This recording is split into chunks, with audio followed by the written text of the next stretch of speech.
Good morning, I'm Peter Milios from the Finance News Network. The US market's recent rally hit a snag overnight as stocks retreated, ending a winning streak.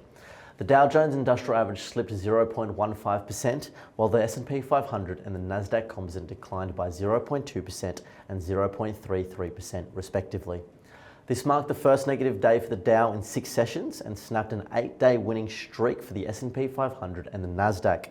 Had the S&P 500 held onto gains, it would have marked its longest winning streak since 2004. Despite the pullback, market volatility has significantly decreased since the start of the month.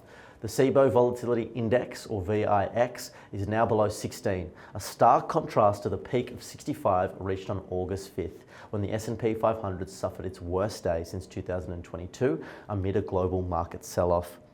Turning to the US sectors, most closed lower overnight. Energy was the biggest laggard by far, closing lower by 2.65%. Consumer staples, health, real estate and communication services were the only sectors that closed higher overnight. Strong retail sales and softer than expected inflation data helped calm investor nerves. The S&P 500 and Nasdaq are both up 1% for the month, highlighting the market's rapid turnaround.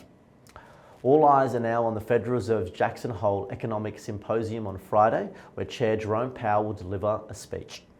Before then, investors will scrutinise the minutes from the July policy meeting.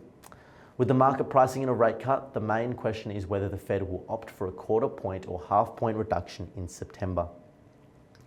Turning to company news, Palo Alto Networks surged over 7% after beating earnings estimates and announcing a $500 million stock buyback. Lowe's, on the other hand, fell more than 1% due to weaker than expected revenue and a lowered profit outlook. Beyond earnings, Bank of America slipped around 2.5% amid reports of Berkshire Hathaway's reduced stake in the big bank. Shares of Netflix notched a record close on Tuesday on the heels of upbeat advertising news. Shares ended 1.45% higher, marking the first record close since November 17, 2021. Turning to commodities now. China's copper exports plummeted 40% in July from a record high in June due to domestic buyers capitalizing on lower prices, with further declines expected as domestic demand strengthens. And finally, looking ahead to the Australian landscape, the SPI futures are pointing to a 0.6% fall. Thank you for listening.